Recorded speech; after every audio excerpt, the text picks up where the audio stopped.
Cette nuit-là, un vieux maître sur le point de mourir donna à son disciple une dernière leçon.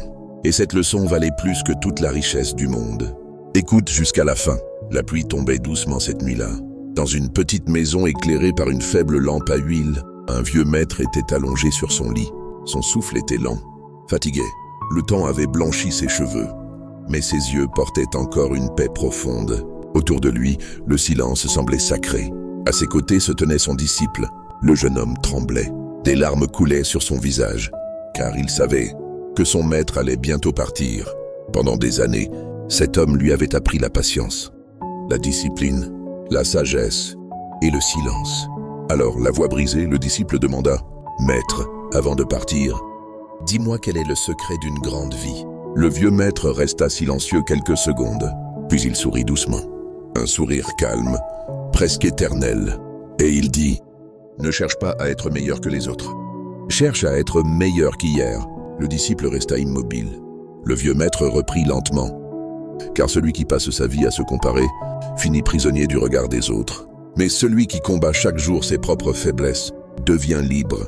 Le silence remplit la pièce. Puis le maître murmura encore « Le plus grand combat d'un homme n'est pas contre le monde, mais contre lui-même. Vaincre sa colère, vaincre sa peur, vaincre sa paresse.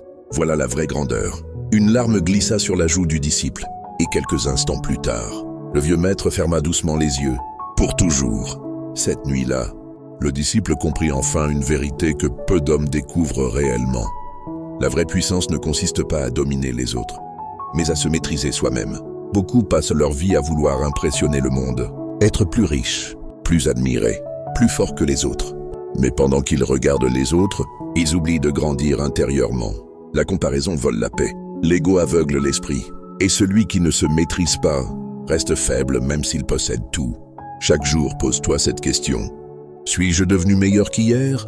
Même un petit progrès répété chaque jour peut transformer toute une destinée, car les plus grandes victoires sont souvent invisibles. Contrôler sa colère, rester discipliné quand personne ne regarde, continuer malgré la douleur, garder un bon cœur dans un monde dur, voilà ce qui construit une grande âme. Si cette histoire a touché ton cœur, garde cette phrase dans ton esprit. La vraie grandeur commence le jour où un homme décide de se vaincre lui-même. Si toi aussi tu veux devenir meilleur qu'hier, alors abonne-toi pour les prochains contes qui réveillent les consciences. Et écris en commentaire « Je vais devenir meilleur que la version d'hier ».